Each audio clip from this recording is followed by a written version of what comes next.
സംസ്ഥാനത്തെ ഹോട്ടൽ നിർമ്മാണ മേഖലകൾ എന്നിവ കടുത്ത പ്രതിസന്ധിയിലേക്ക് നീങ്ങുകയാണ്.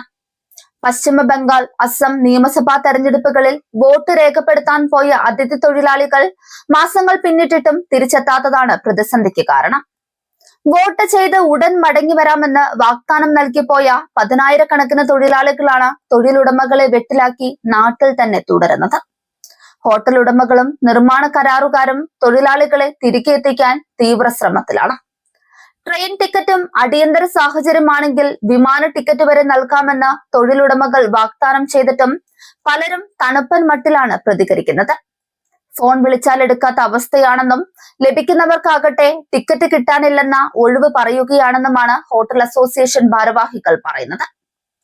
ചെറിയൊരു വിഭാഗം ആളുകൾ ജൂണിലെ ബക്രീദ് ആഘോഷം കഴിഞ്ഞ് മടങ്ങി വരാമെന്ന നിലപാടിലാണ്. ബംഗാളിൽ നിന്നുള്ള തൊഴിലാളികളുടെ കൊഴിഞ്ഞുപോക്കിന് പിന്നിൽ ശക്തമായ രാഷ്ട്രീയ കാരണങ്ങളുണ്ടെന്നാണ് വിലയിരുത്തപ്പെടുന്നത്.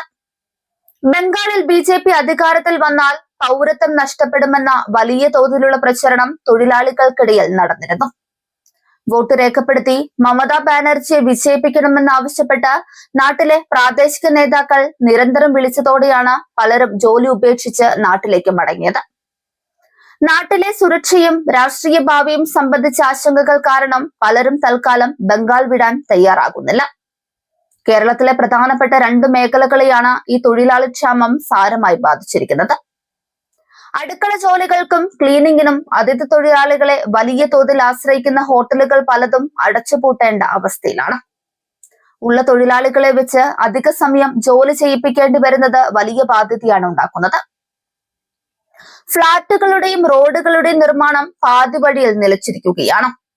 മുൻകൂർ പണം വാങ്ങി കരാർ ഏറ്റെടുത്ത കരാറുകാർക്ക് പണി തീർക്കാൻ കഴിയാത്തത് വലിയ സാമ്പത്തിക നഷ്ടമാണ് ഉണ്ടാക്കുന്നത്. ചില കരാറുകാർ തൊഴിലാളികൾക്ക് നാട്ടിലോട്ട് പോകാൻ വിമാന ടിക്കറ്റ് വരെ എടുത്തു നൽകിയിരുന്നു. എന്നാൽ വോട്ട് കഴിഞ്ഞ് ഇവർ വരാതായതോടെ കരാറുകാർ ലക്ഷങ്ങളുടെ നഷ്ടത്തിലാണ്. തെരഞ്ഞെടുപ്പ് ഫലം വന്നതിന് പിന്നാലെ ബംഗാളിലുണ്ടായ രാഷ്ട്രീയ സാഹചര്യങ്ങളും മടക്കയാത്ര വയ്ക്കാൻ കാരണമായിട്ടുണ്ടെന്നാണ് സൂചന. ബസ് മാർഗം നാട്ടിലേക്ക് പോയ വളരെ കുറച്ച് തൊഴിലാളികൾ മാത്രമാണ് നിലവിൽ കേരളത്തിൽ തിരിച്ചെത്തിയിട്ടുള്ളത്. ഇനിയൊരു വിദേശയാത്ര പോലെ ബുദ്ധിമുട്ടേറിയ ഒന്നായി അതിഥി തൊഴിലാളികളുടെ മടക്കം മാറുമോ എന്ന ആശങ്കയിലാണ് കേരളത്തിലെ തൊഴിലുടമകൾ.